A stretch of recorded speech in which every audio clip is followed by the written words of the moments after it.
नाज़रीन, कराची धमाके के हवाले से बात कर रहे हैं। वहीं चीन ने भी मजम्मत कर दी है। कसूरवारों को सख्त सज़ा देने का मुतालबा भी कर दिया। चीनी सफारतखाने ने कहा, पाकिस्तान में चीनी सफारतखाना काउंसलेट जनरल इस दहशतगर्दाना हमले की शदीद अल्फाज में मजम्मत करता है।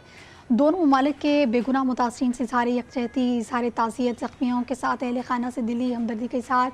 मुश्किल वक्त में हम पाकिस्तान के साथ मिलकर इस नताए से निपटने के लिए हर मुमकिन कोशिश करेंगे। पाकिस्तान में चीनी सफारतखाने और काउंसलेट जनरल ने फौरी तौर पर एक हंगामी मनसूबा शुरू किया। पाकिस्तान की भी इस हमले की मुकम्मल तहकीकात करने की हिदायत की गई। कसूरवारों को सख्त सज़ा देने और पाकिस्तान में चीनी शहरियों और इदारों और मनसूबों की हिफाजत के लिए तमाम ज़रूरी इक़दाम करने की दरख्वास्त भी की गई है।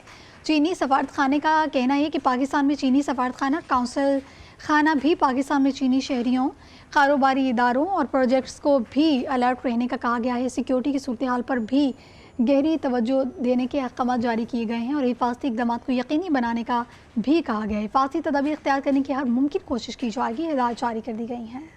और दूसरी जानिब चेयरमैन पीपल्स पार्टी बिलावल भुट्टो जरदारी की भी कराची एयरपोर्ट के करीब धमाके की मजम्मत। वज़ीर आला सिंध से वाक़े के मुतल्लिक़ रिपोर्ट तलब करी। PPP चेयरमैन ने वज़ीर आला सिंध को अमन अमान के क़याम को यकीनी बनाने के लिए फूल प्रूफ इक़दाम की हिदायत कर दी। बिलावल भुट्टो ने धमाके में अपने प्यारों को खोने वाले ख़ानदानों से दिली ताज़ियत का इज़हार करते हुए धमाके में ज़ख्मी होने वालों की जल्द सेहतियाबी की दुआ की। दहशतगर्दी और इंतहा पसंदी के खात्मे के लिए काविशों की हिमायत जारी रखने के आयादा वज़ीर आला सिंध मुराद अली शाह का भी वाक़े पर इज़हार अफसोस। पुलिस चीफ से रिपोर्ट तलब। मुराद अली शाह की ज़ख्मियों को बेहतरीन तिब्बी इमदाद फराहम करने की हिदायत।